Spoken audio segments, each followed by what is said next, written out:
అసలు పుష్ప 2 స్టోరీ చూస్తే మనము హీరోయిక్గా ప్రొజెక్ట్ చేసి పోనీ రాబిన్ వుడ్ లాగా వాడు ఏమైనా పేద ప్రజలకి సహాయం చేసేవాడంటే కాదు. పోలీసు వాళ్ళకి లంచాలు ఎక్కువ ఇచ్చేవాడు, రాజకీయ నాయకులకు లంచాలు ఎక్కువ ఇచ్చేవాడు.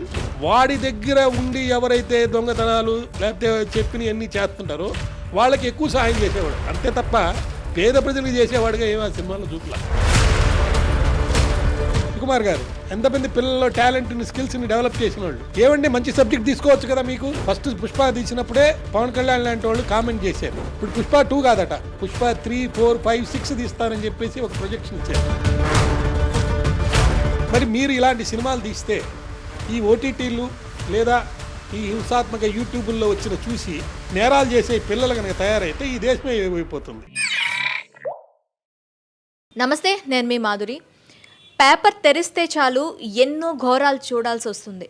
12 ఏళ్ల 4 పిల్లలు ఒక అమ్మాయిని అమానుషంగా రేప్ చేసి చంపిన ఘటన మనం ఈరోజు పేపర్లో సంచలనంగా మారిన ఒక వార్తగా చూస్తున్నాం. అసలు ఆ ఏజ్ పిల్లల్లో ఈ నేర ప్రవృత్తి పెరిగిపోవటానికి కారణం ఏంటి? ఈ నేరాలు ఆపాలి అంటే అసలు ఎలాంటి చట్టాలు తీసుకొని రావాలి? డీటెయిల్గా అడిగి తెలుసుకుందాం. ప్రస్తుతం మనతో పాటు ఉన్నారు మాజీ జిల్లా న్యాయమూర్తి, అలాగే సుప్రీంకోర్టు అడ్వకేట్. నమస్తే సార్. సార్, మనకి ఇప్పుడు మనం చూస్తూ ఉంటే 12 ఇయర్స్, ఈరోజు పేపర్లో 12 ఇయర్స్ పిల్లలు, 4 పిల్లలు, అది కూడా ఒక అమ్మాయిని రేప్ చేయటం, అలాగే ఆ అమ్మాయిని చంపటం, దీన్ని అసలు ఎలా చూడాలి సార్? ఇది ఈరోజు పేపర్ కాదమ్మా, గతంలో జరిగింది. బట్ ఈరోజు బాలభారతం అని చెప్పి చాలా ఇష్యూస్ మీద ఒక చిన్న నోట్స్ ఒకటి చదివాను. దాంట్లో చూస్తుంటే కళ్ళ నీళ్ళు వచ్చేసినాయి. 4 పిల్లలు, 9 ఏళ్ల అమ్మాయి పార్కులో ఆడుకోవడానికి, బహిరంగ ప్రదేశం, 12 ఏళ్ల కంటే వయసు తక్కువ ఉన్నవాళ్ళు 4 పిల్లలు కలిసి సామూహిక మానభంగం చేసి తదనంతరం ఆ అమ్మాయి ఏమన్నా వెళ్ళి ఈ విషయాన్ని ఎవరికైనా చెప్తుందేమోనని చంపేశారు, ఎవిడెన్స్ లేకుండా చేసేసారు. అన్నిటికంటే దారుణమైన విషయం ఏంటంటే ఆ పాపని చంపేసిన తర్వాత వీళ్ళు పోలీసు వాళ్ళు పట్టుకొని అడిగితే ఇదంతా ఏంటి, మీకు ఎట్లా తెలుసు ఇట్లా ఎంత చేస్తారని మీకు ఈ వయసులో అని అడిగితే మేము ఇంటర్నెట్లో ఇవన్నీ చదివాము, చూసాము. అంటే విద్య కోసం మనం నెట్ వాడుకోవటానికి వాళ్ళకి అవకాశం కల్పిస్తే అది కాకుండా మరి దీనికి వాడి అంటే నేర ప్రవృత్తితోటి ఈ స్థాయికి వెళ్ళి ఏమైనా నేరాలు, ఇక వాళ్ళు భావి భారతంలో వాళ్ళు ఏం పౌరులుగా తీర్చిదిద్దబడతారు, వాళ్ళని ఎలా మరి ఈ సమాజానికి ఒక అభివృద్ధి కోసం పాటుపడే వాళ్ళగా తయారు చేసేవాళ్ళు ఎవరు? చాలా దారుణం. ఇలాంటి వాటి గురించి చదువుతున్నప్పుడు ఇంకా చాలా విషయాలు తెలిసింది. మనకు అశ్లీల నృత్యాలు ఓటీటీల్లో లేకపోతే యూట్యూబుల్లో ఇంకా సినిమాల్లో అన్నిట్లో కూడా ఎక్కడ చూసుకున్నా, ఒక దిక్కడని కాదు, ఇంటర్నెట్లో అన్నిటికి ఎక్కడ చూసినా కానీ హింసాత్మక దృశ్యాలని తీవ్రంగా, అసలు పుష్ప 2 స్టోరీ చూస్తే మనము అందరూ విలన్సే, హీరో కూడా ఒక విలనే.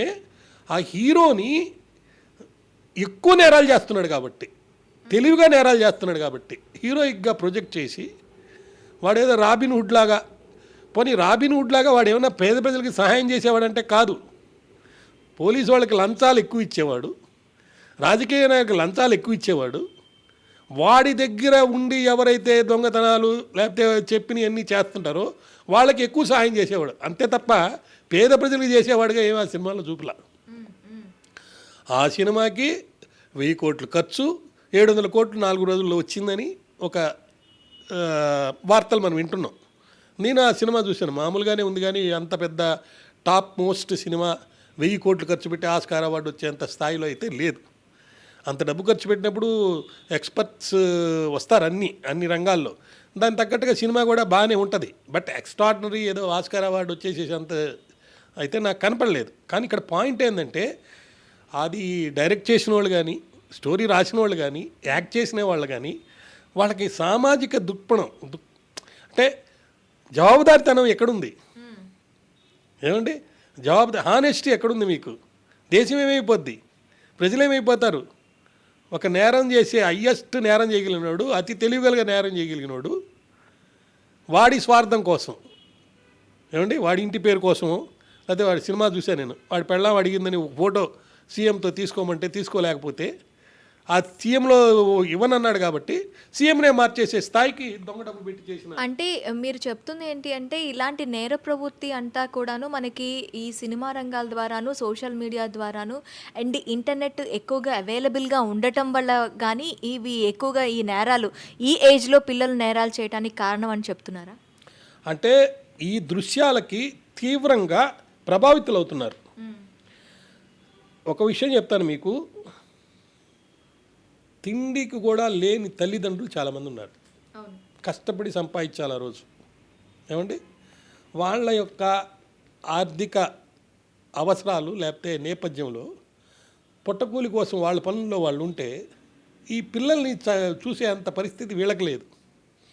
పోనీ డబ్బులున్న వాళ్ళు ఏమైనా వాళ్ళైనా జాగ్రత్తగా పిల్లల్ని చూపిస్తున్నారంటే ఒక ఇల్యూజన్లో మా పిల్లలకి మేము అన్నీ చేసేసాం, అంటే ఆస్తులు గీస్తులన్నీ ఏర్పాటు చేసాం, వాళ్ళు ఏం చేసినా తప్పులేదు, చిన్నప్పుడే కిల్లీలు వేసుకోవచ్చు, మరొక ఏజ్ రాగానే మందు తాగొచ్చు, లేకపోతే మటన్ చికెన్ తినచ్చు, తప్పేంటి? నువ్వు మా అబ్బాయి ఇగో ఈ టైప్ ఆఫ్ కిల్లీ వేసుకుంటాడని చెప్పి గర్వంగా తల్లిదండ్రులు చెప్పుకునే వాళ్ళు ఉన్నారు. అంటే ఆ మత్తెక్కిచ్చే కిల్లీలు కూడా ఉంటాయి. ఆ కిల్లీల్లో వాళ్ళు నెక్రోటిక్ డ్రగ్స్ కూడా పెట్టి ఇచ్చి కిల్లీలు ఇస్తుంటారు. అవి కూడా కాస్ట్లీయెస్ట్గా కొనుక్కొని తెచ్చి పిల్లలకి ఇచ్చి ప్రజెంటేషన్స్ అనమాట, టు ఎంజాయ్. అలాంటి తల్లిదండ్రులు ఉన్నాయి ఈ సమాజంలో. అంటే అందరినీ నేను అనటం లేదు, బట్ భావి భారత పౌరులుగా వాళ్ళు ఎప్పుడు తీర్చిదిద్దబడతారు, వాళ్ళ ఈ సమాజానికి ఎలా పనికొస్తారు, సమాజానికి ఆదర్శంగా ఉండాల్సి అందరూ నోరు మూసుకున్నారు. కారణం ఏంటంటే రాజకీయాల్లోకి రావాలంటే కులమత జాతి అన్నిటిని వాడేస్తున్నారు. సామాన్య మానవుడు నిజమైన దేశభక్తుడుగా ఉండేవాడు రాజకీయాల్లోకి రావడం లేదు. కరప్టెడ్ ఎమ్మెల్యేస్ 600 మందిని మీద కేసులు ఉన్నాయి. మొన్న స్టాటిస్టిక్స్ చూశాను నేను. వాళ్ళంతా డిజిటల్ మీడియాలో హయ్యెస్ట్ నేరాలు, అంటే మత సంఘర్షణలను ప్రభావితం చేసేవాళ్ళు, లేకపోతే మనుషుల మధ్యలో కిరాతకమైనటువంటి నేరాలు చేసుకొని వీళ్ళు దాని ద్వారా లబ్ధి పొంది పదవి పొందేదానికి ప్రయత్నించిన వాళ్ళు అనమాట. దానికి సుప్రీంకోర్టు కూడా ఒక తీర్పు ఇచ్చింది. ఏమని ఇచ్చిందంటే, అటువంటి ఏమైనా నేరాలు జరిగితే కంప్లైంట్ లేదని మీరు ఆపొద్దు, హేట్ స్పీచెస్ వస్తే డైరెక్ట్గా మీరే సూమోటో రిజిస్టర్ చేయండి, అలా మీరు రిజిస్టర్ చేసి వాళ్ళు పట్టుకొని నేను కేసులు పెట్టకపోతే మీ మీద చర్య తీసుకుంటామని చెప్పి ఆఫీసర్స్ మీద ఒక తీర్పు ఇచ్చి కంటెంప్ట్ యాక్షన్ తీసుకుంటామని చెప్పి కూడా తీర్పు ఇవ్వడం జరిగింది.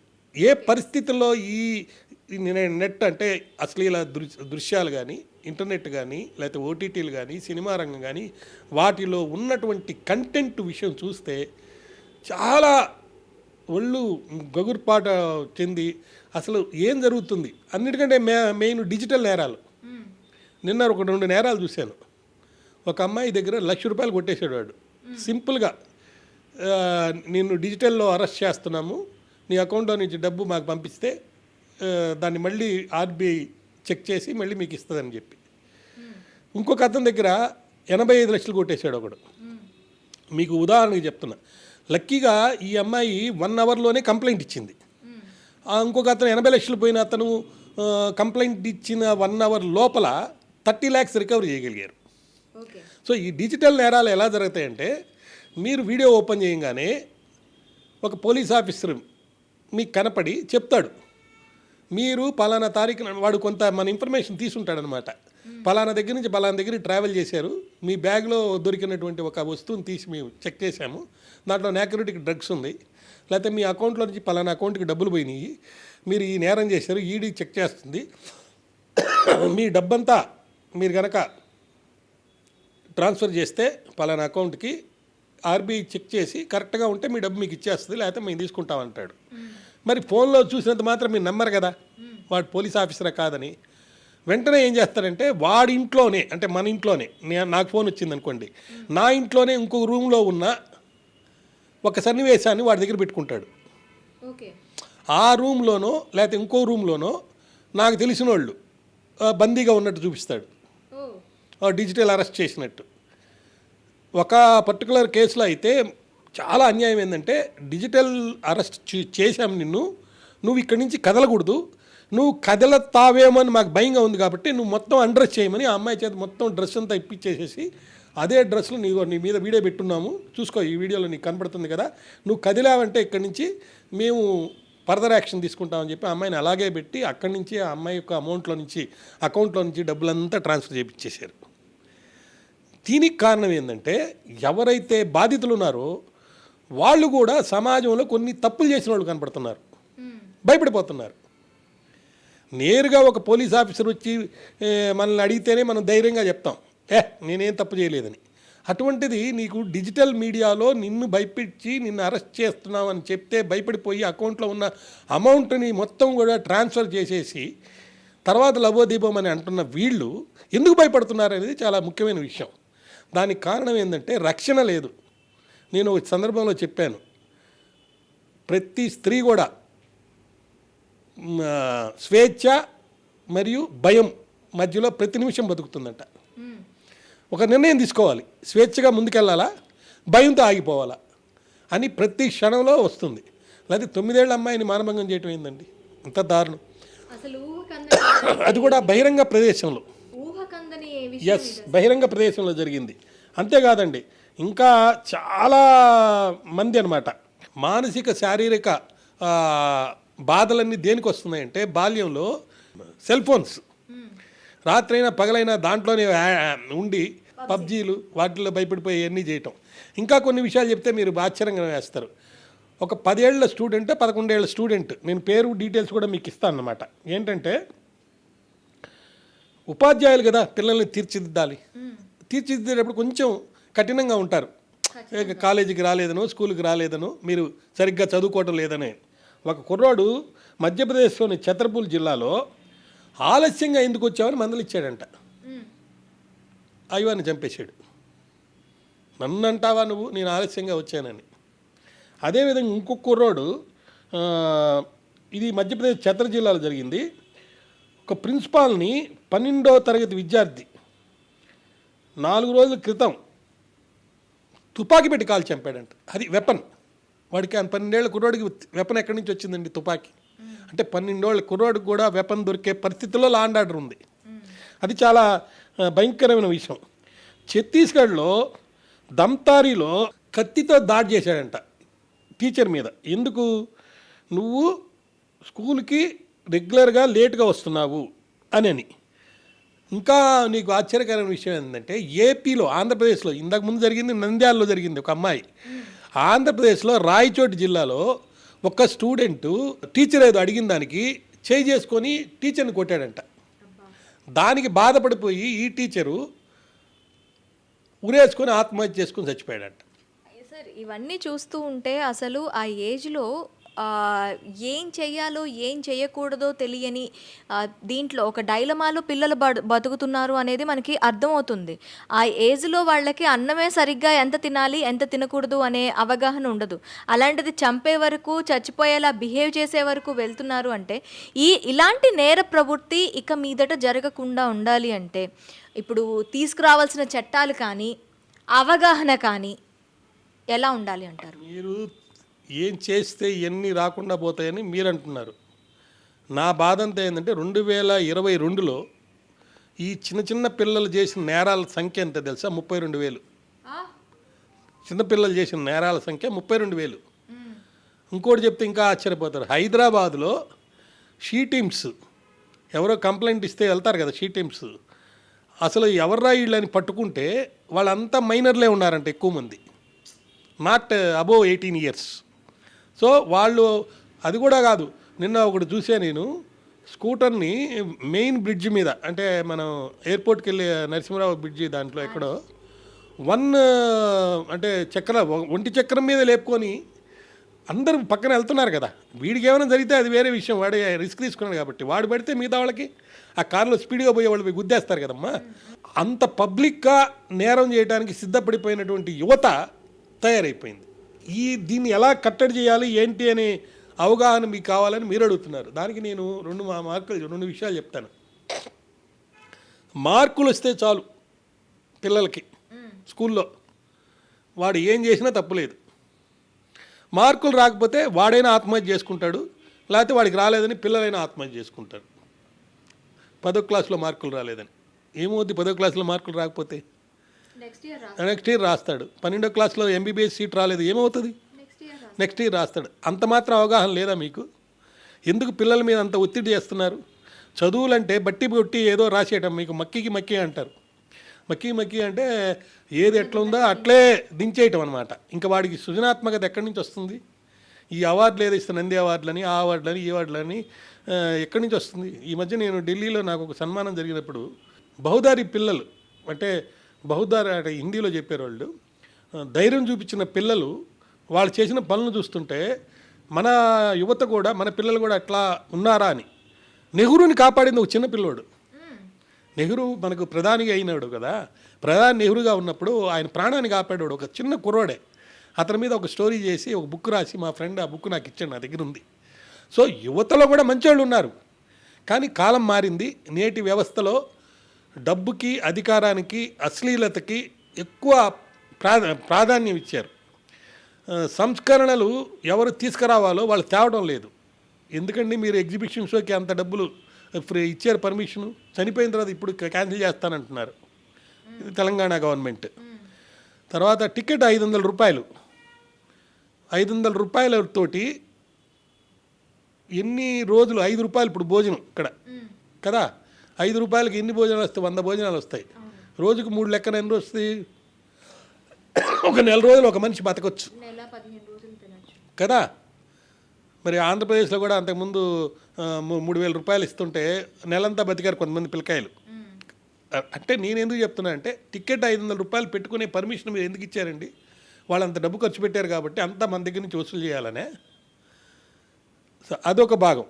అంటే నియంత్రించాల్సిన వాళ్ళు నియంత్రించడం లేదు, అవగాహనతో పనిచేయాల్సిన వాళ్ళు చేయటం లేదు. ఏదో ఎక్స్పెక్టేషన్స్ ప్రతివాడికి. ఎంత ఎక్స్పెక్టేషన్స్ అంటే ఓవర్ ఎక్స్పెక్టేషన్స్. ఎవరో పిల్లాడు వాడు సైంటిస్ట్ అయ్యాడని 11 సంవత్సరాలకే నీ పిల్లాడు కూడా అదే కావాలని వాడి మీద రుద్దేస్తే వాడికి టెన్షన్, మెంటల్ టెన్షన్ పెరిగిపోయి నేర ప్రవృత్తిలోకి ఎక్కడికి వెళ్తాడు? సో నేర ప్రవృత్తి రాకుండా ఉండాలంటే తల్లిదండ్రుల్లో వాళ్ళే టీచర్స్ అయ్యి ముందుగా అవగాహన ప్రకారం సామాజిక బాధ్యత అనేది ఏందో తెలియజేయాలి. దేశం మన్ను దొంగ అని ఒక ఆయన ఉన్నాడు, మారిషస్లో ఉంటాడు. ఆయన తెలుగు వాడు అనమాట, ఇక్కడి నుంచి వెళ్ళాడు అక్కడికి, మీలాగే రేడియోస్లో వచ్చేస్తాడు. ఆయన ఇండియాకి వస్తే వాళ్ళ ఊరికి వెళ్ళి ఆ మన్ను దొంగలు ఇచ్చుకొని తీసుకెళ్ళిపోతాడు. మన్ను దొంగ అనే టైటిల్ కూడా వచ్చింది ఆయనకి. ఎందుకు వచ్చిందంటే మాతృభూమి మీద ప్రేమ. ఆ ప్రేమని కలిగించాల్సింది ఎవరు? పేరెంట్స్, టీచర్స్, గవర్నమెంట్ కూడా అటువంటి యాక్టివిటీస్ చేయాలి. ఎక్కడ చేస్తున్నాము?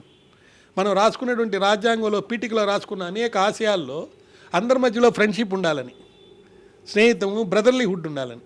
ఎక్కడ బ్రదర్లీహుడ్ ఉందండి?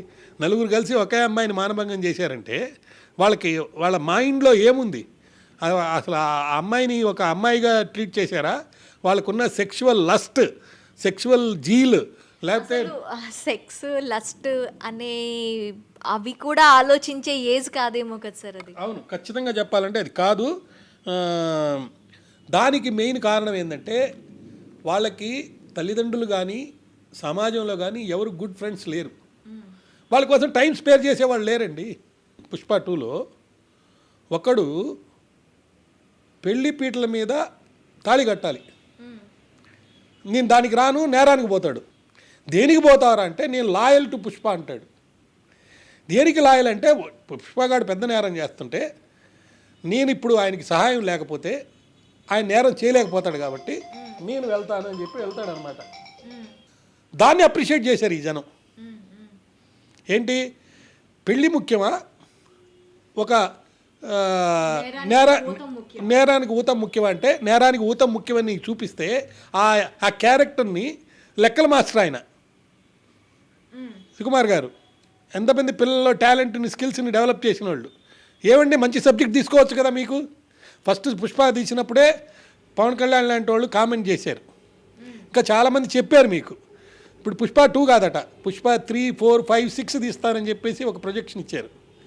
అంటే ఇవ్వటమే కాదండి, నేను ఒకరు విన్నాను, అన్ని రకాల అవార్డులకి ప్రయత్నాలు, దానికి మళ్ళీ డబ్బు ఖర్చు, నేషనల్ లెవెల్, ఆస్కార్ లెవెల్లో అవార్డ్స్కి. RRR ఒకటి వచ్చింది కదా, దానికి ఎందుకు వచ్చింది, ఎలా వచ్చింది నేను అన్ను. ఎందుకంటే ఇండియాలో ఫస్ట్ టైం అవార్డు వచ్చింది కాబట్టి మనం అందరం అప్రిషియేట్ చేయాలి. బట్ మనము ఆ పర్టికులర్ సబ్జెక్ట్ ఏది చూసినా, ఆర్జీవి గారు RRR గురించి ఏమన్నారో జనాలకి తెలుసు. ఓ పెద్ద సర్కస్ చూశానని ఏదో అన్నారు. సో సినిమాల్లో కంటెంట్ మీరు పెట్టేటప్పుడు దయచేసి మీ అందరికీ నేను విజ్ఞప్తి చేస్తున్నాను. ఇప్పుడు దాకా జరిగిందంతా జరిగింది. గతంలో ఎటువంటి సినిమాలండి? మాయాబజార్ ఎప్పుడైనా చూడొచ్చు, ఎన్నిసార్లు చూడొచ్చు, సకుటుంబంగా చూడొచ్చు, ఇండివిజువల్గా చూడొచ్చు. ఏ క్షణంలో ఏ షాట్ తీసి చూసినా కానీ ఒక సందేశం ఉంటుంది. మనం రామాయణం, మహాభారతం, రాముడేం దేవుడు కాదండి, రాముడు మామూలు మనిషే. ఆ మనిషినే మనం దేవుడిగా ఎందుకు చూసుకున్నామంటే ఆయన పాత్రలో ఆయన చూపించినటువంటి చేసినటువంటి పనులని చిత్రీకరణలో ఎన్టీ రామారావు కూడా చూస్తుంటే దేవుడు అనుకునేవాళ్ళు. ఎందుకు ఆయన ముఖ్యమంత్రిని చేశారు చెప్పండి?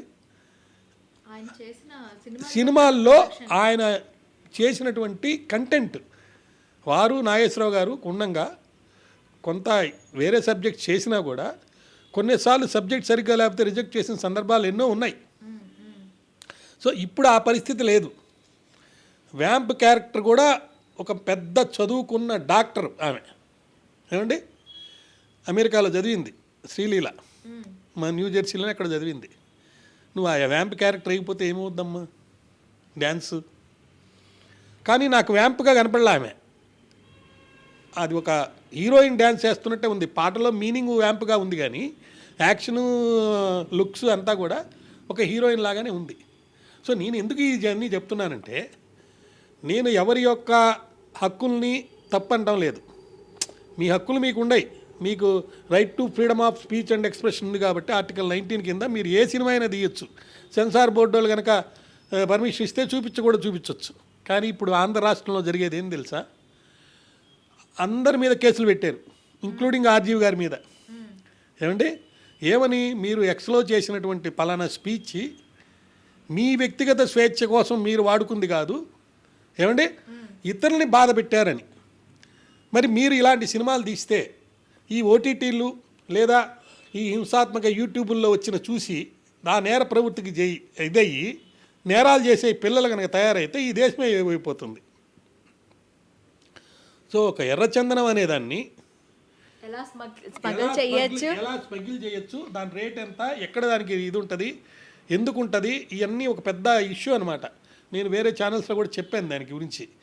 అసలు ఎందుకు ఆ దేశంలో వాళ్ళు అక్కడ ఎట్లా వాడతారు, మందు కింద వాడతారంట కొన్ని దిక్కళ్ళ, దీని కింద కొన్ని దిక్కళ్ళ ఫర్నిచర్ కింద వాడతారంట, కొన్ని దిక్కళ్ళ అది ఒక మంచి దైవంతో పాటి ముడిపడినటువంటి ఒక వస్తువు కింద ఫీల్ అవుతారంట. దానికైనా రేట్ ఉంది. సో నేనేమంటానంటే, గవర్నమెంట్లో లేకపోతే సెన్సార్ బోర్డులో ఉన్నవాళ్ళు ఇట్లాంటివి వచ్చినప్పుడు కనీసం కొన్ని షాట్లైనా సరే ఎక్కడెక్కడ ఒక జుగుస్పాకరంగా ఉందో లేకపోతే ఇబ్బందికరంగా ఉందో, నేర ప్రవృత్తిని పెంచే విధంగా ఉందో ఖచ్చితంగా మీరు స్టాప్ చేయాలి. అది కాకుండా ఈ సినిమాకి నేషనల్ అవార్డు ఇచ్చారు పోయిన సంవత్సరం, అది పుష్ప 1కి. దాని ఉద్దేశం ఏంది, దాని అర్థమైంది అంటే కళాత్మకంగా బాగుండొచ్చు. నిన్న పుష్ప 3 రివ్యూ మీద ఒక కుర్రోడు చెప్తున్నాడు, నేను విన్నాను. అది ఏం చెప్పాడంటే, ప్రతివారి యాక్షన్ బాగుందండి, ప్రతివారు ఎక్స్పర్ట్గా బాగా డైరెక్షను ఇవన్నీ బాగున్నాయి, కానీ ఎండ్ సీన్ నాకు నచ్చలేదు. అంటే ముగింపు నేను ఎక్స్పెక్ట్ చేసిన విధంగా లేకపోతే అవసరమైన విధంగా లేదని చెప్తున్నాడు అనమాట. నేను కూడా అదే చెప్తున్నా, మీరు కళాత్మకంగా ఎంత బాగా తీసినా సందేశాత్మకంగా లేదు. పిల్లవాళ్ళు లేకపోతే యువతకి ఒక దిక్సూచిలాగా లేదు. నేర ప్రవృత్తిని పెంచే విధంగా ఉంది. దానివల్ల ఏమవుతుంది, ఇట్లాంటి నేరాలు ముఖ్యంగా ఆడపిల్లలపై జరిగే నేరాలు ఎక్కువ అవటానికి ముఖ్యమైనటువంటి కారణము ఒక మంచి వాతావరణం సొసైటీలో లేదు. డబ్బు ప్రాతిపదికగా, అధికారం ప్రాతిపదికగా, లేకపోతే అశ్లీలత ప్రాతిపదికగా, రాజకీయం ప్రాతిపదికగా ఇది చేయడం అనేది చాలా నేరం, ఘోరం, తప్పు. అందరూ బాధ్యత వహించాలి. అధికారంలో ఉన్నవాళ్ళు, అధికారంలో లేని వాళ్ళు అందరూ బాధ్యత వహించి కనుక ఏదైనా కనుక కర్తవ్యం తీసుకొని మన సంస్కృతి, మన సాంప్రదాయాలు, మన దీని ప్రకారం మనకు ఎవరైతే మహనీయులు, మహాత్ములు ప్రాణాలు సైతం త్యాగం చేసి మనకు స్వాతంత్రం అందించారో ఆ స్వాతంత్రాన్ని మనం అనుభవిస్తున్నామో వాళ్ళని గమనం చేసుకొని వాళ్ళ నాయకత్వంలో మనం కనుక ముందుకు పోకపోతే ఈ దేశం, ఈ రాష్ట్రం, ఈ ప్రజలు ఇలాగే ఉండిపోతారు. దీనివల్ల అనేక నేరాలు ఈరోజు వాళ్ళకెవరికో జరిగింది. మన పిల్లలు కూడా వెళ్తారు కదమ్మా, స్కూల్స్కి వెళ్తారు, హాస్పిటల్స్కి వెళ్తారు, ఎక్కడెక్కడికో వెళ్తారు. ఆ పాప ఏం తప్పు చేసింది, ఏం నేరం చేసింది? పబ్లిక్ పార్కులోకి వెళ్ళి ఆడుకుంటుంది. ఆ టీచర్లు ఎవరు కూడా ఏం చేశారు? టయానికి స్కూల్కి రాలేదని అడిగారు, లేకపోతే తిట్టారు. దానికే తుపాకులు పెట్టి కాల్ చేసి చంపేసే ఒక దుర్మార్గమైనటువంటి పని చేయటం అనేది చాలా తప్పు. నేను ఖండిస్తున్నాను. ఇది మార్పు వస్తుందని ఆశిస్తున్నాను. Okay sir, thank you very much.